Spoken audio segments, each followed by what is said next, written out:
So before I start this video, I just want to give a quick shout out to Rob Dealer, who designed the new Screen Fiends logo. He does fantastic stuff. You can find his link in the description. If you need any work doing, I highly recommend him. Go check him out.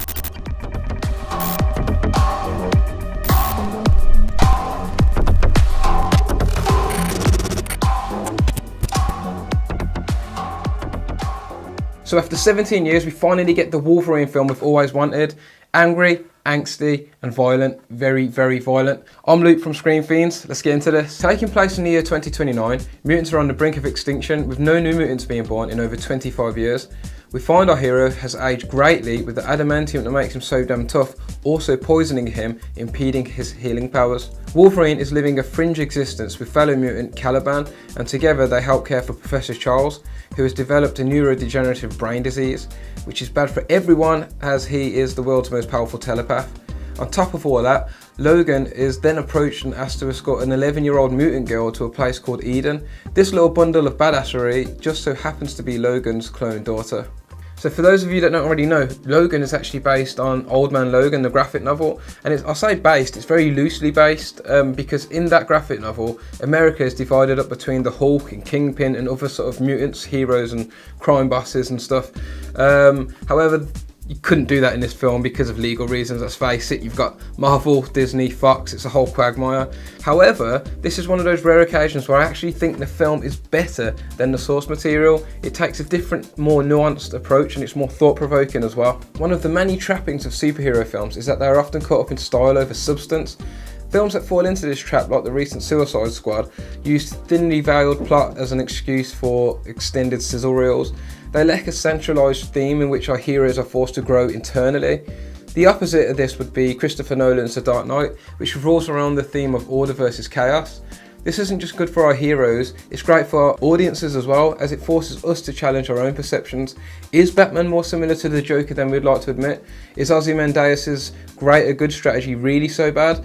And with Logan, it's a concept of morality and the obstacles that come with age. It asks us what would happen if the world's most powerful telepath began to lose his mental stability. What happens when the invulnerable hero becomes frail? This nuance is what places Logan amongst the best superhero films. It has a point, it has a purpose, and it's not afraid to visit some dark places.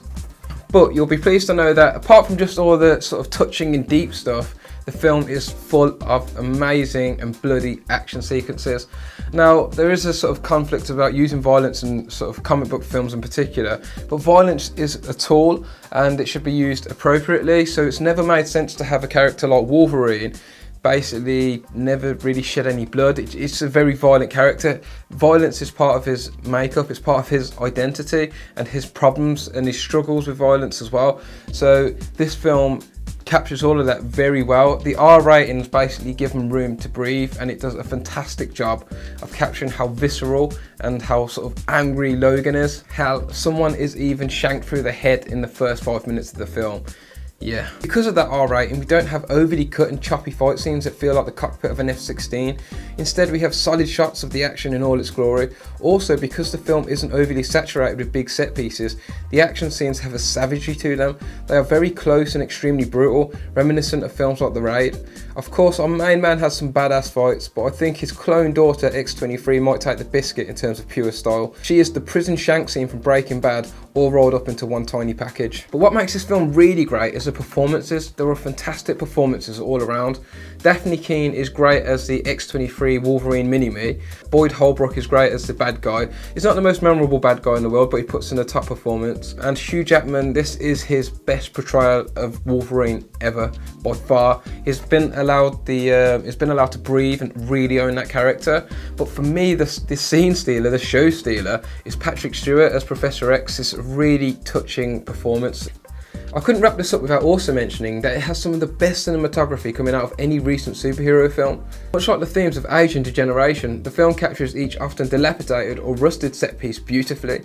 Whereas Batman vs Superman had Zack Snyder spewing over stylization left and right, and Marvel films often lack visual flair, they found a really, really sweet balancing point in Logan and they've done a fantastic job. So I really haven't got anything bad to say about this film. I really, really enjoyed it. I thought they did a fantastic job. I think the fact that they give it an R rating wasn't just an excuse to make it more violent. It was basically a way to explore the characters deeper and also they had the guts to take it, the film in a sort of direction that was a lot darker than most sort of comic book films as well.